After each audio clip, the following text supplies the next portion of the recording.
కొంచెం అర్లీగా వెళ్దాం అనుకున్నాను, బట్ అసలు అవ్వలేదన్నమాట. సో అక్కడున్న ముస్లిమ్స్ కొంతమంది చేశారనమాట లాస్ట్ టైం వెళ్ళినప్పుడు. మేము కరెక్ట్గా అదే టైంకి వెళ్ళాము. చార్మినార్ రీచ్ అయ్యాను. ఆల్మోస్ట్ నా షాపింగ్ అంతా అయిపోయింది. అయిపోయిన తర్వాత నేను చార్మినార్ దగ్గరికి వచ్చాను. సో అక్కడ దొరికాయి. దీన్ని 1960లో కట్టారని కొంతమంది వాదన, అసలు ఇక్కడ గుడే లేదని కొంతమంది వాదన. స్టిల్ దీనిపై వివాదాలు జరుగుతూనే ఉంటాయి. ఇంకా వెనక్కి వెళ్ళి ఆ కాలం నాటివి ఇవన్నీ చూసానా అన్న ఫీలింగ్ వచ్చింది. ఎందుకంటే మనకు అసలే హిస్టరీ అంటే పిచ్చి కదా. సో చెప్పాను కదా, కాదు చార్మినార్ వెళ్ళిన తర్వాత అక్కడ లేసెస్ లేకపోతే జిమ్మి చిక్ ఫ్యాబ్రిక్ ఏదో అంట.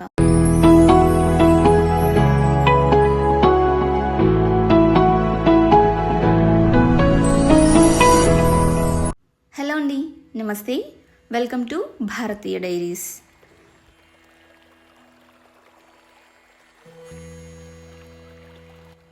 ఈరోజు నేను చార్మినార్ షాపింగ్కి వెళ్తున్నాను. సిటీలో షాపింగ్ అంటే అంత ఈజీ కాదు, చాలా కష్టపడాలి నిజానికి. అండ్ ఫుడ్ సరిగా ఉండదు అక్కడ చార్మినార్ దగ్గర. మనం తినే ఫుడ్ అది దొరకదు, ఇంకా తినలేము కూడా మనం. సో మనం ఇంట్లోనే కుక్ చేసుకొని తిని వెళ్ళడం బెస్ట్. ఇంకా మ్యారేజెస్కి, ఇంకేదైనా ఫంక్షన్స్కి అలా బల్క్లో తీసుకోవాలి అనుకున్నప్పుడు మార్నింగ్ వెళ్తే నైట్ వరకు అక్కడే ఉండాల్సి వస్తుంది కదా. అప్పుడు ఖచ్చితంగా లంచ్ బాక్స్ తీసుకెళ్ళడం చాలా చాలా అవసరం. అక్కడ హోటల్స్ ఉంటాయి, బట్ అందరం ఆ ఫుడ్ తినలేము. ఒకవేళ మీరు తినగలిగితే ఓకే, తినలేకపోతే మాత్రం ఖచ్చితంగా లంచ్ బాక్స్ అయితే తీసుకెళ్లాల్సిందే. అండ్ నేనైతే ఇక్కడ capsicum and mixed vegetable gravy చేస్తున్నాను. ఇది చేసి తిని ఇంకా బయలుదేరిపోయాను అనమాట.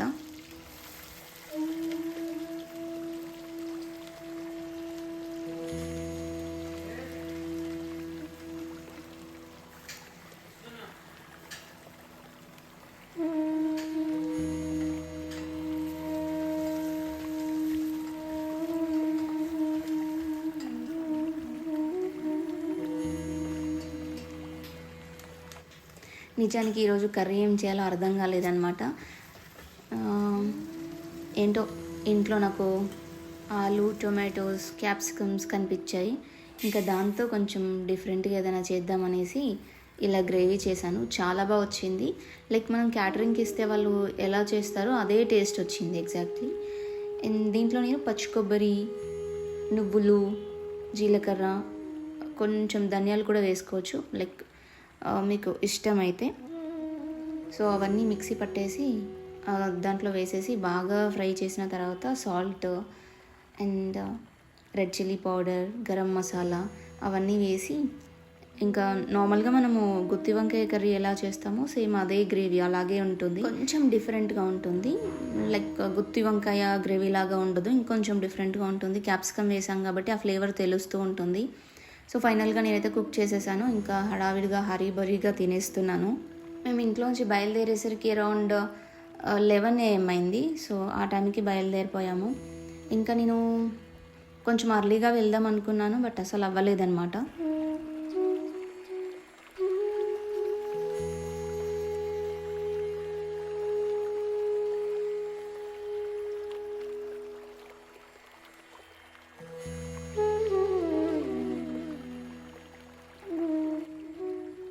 సో ఫాస్ట్గా తినేసి ఇంకా బయలుదేరిపోయాను నేను. ఏంటో హడావిడిగా తినేటప్పుడు అసలు పోదన్నమాట. ఎంత ఫాస్ట్గా తింటే అదంతా బయటకు వచ్చినట్టు అనిపిస్తుంది. సో ఇంకా బయలుదేరిపోయాము. నాకు దారిలో ఎన్ని గణేష్ మండపాలు కనిపించాయో అసలు చెప్పలేను, చాలా కనిపించాయి. ఇది మెయిన్ రోడ్కి కదా, సో మెయిన్ రోడ్కి కూడా అడుగడుగున ఒకటి కనిపించింది. అండ్ ఒక చోట అయితే చాలా చిన్నది పెట్టారు. అండ్ దానికి వేసిన మండపం కూడా చాలా చిన్నగా ఉంది. అండ్ మొత్తం విలేజ్లో మనం ఎలా చేస్తామో, లైక్ పేడతో వాళ్ళకి ముగ్గు వేస్తాం కదా, సో అలాగే చేశారనమాట. నేను వీడియో తీద్దామనే లోపు దాటుకొని వచ్చేసాము. మేము కార్ తీసుకెళ్ళలేదన్నమాట, బికాజ్ కార్ తీసుకెళ్తే అక్కడ షాపింగ్ చాలా కష్టమైపోద్ది, చాలా ఇరుకుంటుంది అనమాట ప్లేస్ అంతా. సో మనం అసలు తిరగలేము అక్కడ, ఖచ్చితంగా 2 వీలర్ మీదనే వెళ్ళాలి. కార్ తీసుకెళ్ళి అక్కడ పార్క్ చేసి ఏమవుతుందో తెలుసా, వాళ్ళు కావాలని దాన్ని ఏదో ఒక రకంగా బ్రేక్ చేయాలని చూస్తూ ఉంటారు. అక్కడున్న ముస్లిమ్స్ కొంతమంది చేశారనమాట లాస్ట్ టైం వెళ్ళినప్పుడు. మేము కరెక్ట్గా అదే టైంకి వెళ్ళాము. తను ఆల్రెడీ విరగొట్టేశాడు కార్ది అద్దము. సో అలా చేస్తూ ఉంటారనమాట వీళ్ళు. కొంచెం జాగ్రత్తగా ఉండాలి ఇక్కడికి వెళ్ళినప్పుడు. అండ్ 2 వీలర్ అయితే బెస్ట్, అది ఎక్కడైనా పార్క్ చేసుకోవచ్చు మనం. అండ్ నేనైతే ఫ్యాబ్రిక్ షాపింగ్కి వచ్చానమాట. చాలా ఫ్యాబ్రిక్స్ చూసిన తర్వాత కొన్ని నచ్చాయి, ఇవి తీసి పక్కన పెట్టేశాను. ఇప్పుడు దసరా వస్తుంది, ఇంకా బర్త్డేస్, సో అలా కొన్ని ఫంక్షన్స్ ఉన్నాయన్నమాట. సో దానికోసం వెళ్ళాను. అండ్ ఇక్కడ రావి చెట్టు కింద చిన్న చిన్న వినాయకుల్ని పెట్టేశారు, ఇంట్లో పూజ చేసినాం అనుకుంటా. అండ్ నేనైతే చార్మినార్ రీచ్ అయ్యాను. ఆల్మోస్ట్ నా షాపింగ్ అంతా అయిపోయిన తర్వాత నేను చార్మినార్ దగ్గరికి వచ్చాను. లాడ్ బజార్లో కొన్ని, ఇంకా ఉర్దూ గల్లీలో కొన్ని అలా షాప్ చేసుకున్న తర్వాత నేను చార్మినార్ దగ్గరికి వచ్చాను. యాక్చువల్లీ నాకు లేసెస్ కావాలి, లేసెస్ షాప్ కోసం ఫస్ట్ చార్మినార్కి వచ్చాను అనమాట. ఇక్కడ దొరకలేదు, ఇక్కడ ఉండవంట. మళ్ళీ కనుక్కొని లాడ్ బజార్కి వెళ్ళాను. సో అక్కడ దొరికాయి. చూడండి చార్మినార్. కొంచెం కిందికి చూస్తే మనకి మన భాగ్యలక్ష్మి అమ్మవారి టెంపుల్ కనిపిస్తుంది. అండ్ దీన్ని 1960లో కట్టారని కొంతమంది వాదన, అసలు ఇక్కడ గుడే లేదని కొంతమంది వాదన. స్టిల్ దీనిపై వివాదాలు జరుగుతూనే ఉంటాయి. ఇంకా నిజానికి ముస్లిం పాలన వచ్చిన తర్వాత మన టెంపుల్స్ని చాలా వాటిని డిస్ట్రాయ్ చేశారు వాళ్ళు. కానీ ఇప్పుడు ఇక్కడున్న ఆలయాన్ని మాత్రం, అది అక్కడ ఒక రాయి మాత్రమే ఉండేది, అక్కడ అమ్మవారు లేరు, జస్ట్ అదొక మైలురాయి లాంటిది, యాంటీ యాక్సిడెంట్స్ అవ్వకుండా పెట్టిన దాన్ని పూజిస్తున్నారు అని ఇప్పుడు రకరకాల వాదనలకి దిగుతూ ఉంటారు వీళ్ళు. అండ్ ఇక్కడ చూస్తేనేమో అన్నీ రాముడి కాలం నాటి నాణాలు అని చెప్పి వీళ్ళు ఇక్కడ అమ్ముతున్నారు వీటిని. ఇవి నిజంగా రియలా ఫేకా అనేది నాకు తెలీదు, బట్ చూడగానే చాలా హ్యాపీ అనిపించింది. ఏదో అంటే చాలా వెనక్కి వెళ్ళి ఆ కాలం నాటివి ఇవన్నీ చూసానా అన్న ఫీలింగ్ వచ్చింది. ఎందుకంటే మనకు అసలే హిస్టరీ అంటే పిచ్చి కదా. సో పాతకాలం నాటివి ఏది చూసినా ఒళ్ళు పులకరించిపోతుంది. సో అలా అందరు దేవుళ్ళ ప్రతిమలు వీటి మీద ఉన్నాయి మరి. సో అండ్ ఇయర్ కూడా నేను చూపిస్తున్నా చూడండి, ఇయర్ మెన్షన్ చేశారు అక్కడ 1885 అలా. అది మరి అప్పుడు తయారైనాయా లేకపోతే ఏంటో తెలీదు. అతన్ని అడిగితే మాత్రం ఇది ఈస్ట్ ఇండియా కంపెనీ వాళ్ళవి ఏదో చెప్పాడు. సో ఫైనల్గా ఇంకా చిన్న చిన్న కాయిన్స్ కూడా ఉన్నాయి అన్నమాట ఇక్కడ. 10 పైసలు, 25 పైసలు అలా ఉండేవి కదా. సో అవి 25 MP అవన్నీ ఉన్నాయన్నమాట. వీళ్ళు చార్మినార్ ముందే అమ్మవారి టెంపుల్ కొంచెం సైడ్కి పెట్టి కింద అమ్ముతున్నారనమాట వీటిని. ఎంత ఏంటి అనే డీటెయిల్స్ నేను కనుక్కోలేదు, బికాజ్ నాకు కొనుక్కునే ఉద్దేశం లేదు కాబట్టి. జస్ట్ అవి చూడగానే ఒళ్ళు పులకరించిపోయింది, అక్కడే కూర్చున్నాను చాలాసేపు. సారీ, నేను మీకు ముందే లాడ్ బజార్కి వెళ్ళొచ్చాను చార్మినార్కి అని చెప్పాను కదా. కాదు, చార్మినార్ వెళ్ళిన తర్వాత అక్కడ లేసెస్ లేకపోతే లాడ్ బజార్కి వెళ్ళాను. సో అక్కడ చూడండి ఇలా ఉన్నాయన్నమాట లేసెస్. అక్కడ కూడా చాలా తక్కువ షాప్సే ఉన్నాయి, మరి ఇంకా వేరే దగ్గర ఏమైనా ఉంటుందేమో. ఇక్కడ మన ఇండియా ఫ్లాగ్ చూడండి ఎంత పెద్దగా ఉందో. అండ్ ఇలా వస్తూ గణేష్ మండపాలు చూసుకుంటూ హాయిగా వచ్చేసరికి మా అపార్ట్మెంట్స్లో క్రింద పూజ జరిగింది. సో ఇలా ప్రసాదాలు అయితే పైకి వచ్చాయన్నమాట. అండ్ తినేసి ఇంకా రెస్ట్ తీసుకున్నా. అసలు ఫుల్ టైర్డ్ అయిపోయాను అనమాట. అసలు కిందికి వెళ్ళే ఓపిక కూడా లేదు.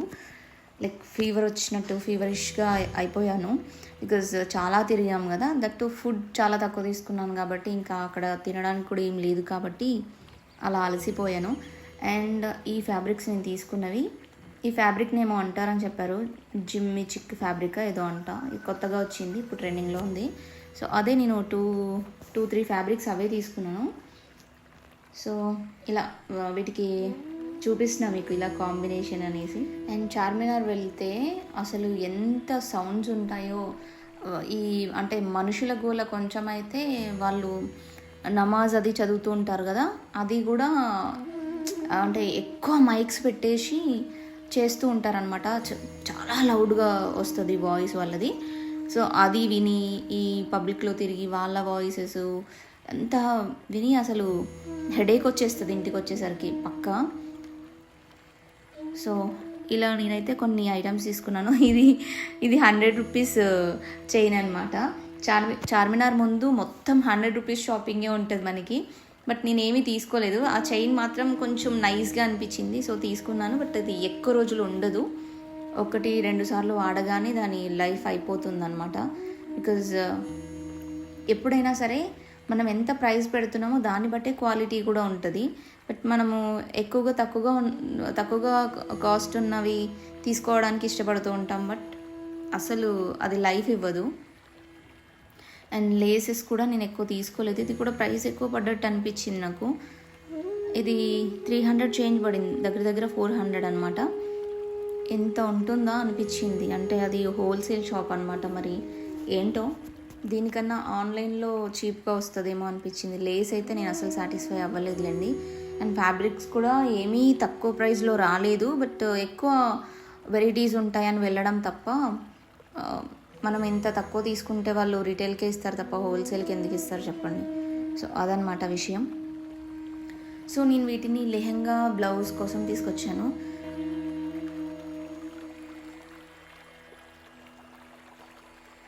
యాక్చువల్లీ నేను ఒక డ్రెస్ డిజైన్ చేద్దాం అనుకున్నాను, దానికోసం ఈ లేస్ తీసుకొచ్చాను అనమాట.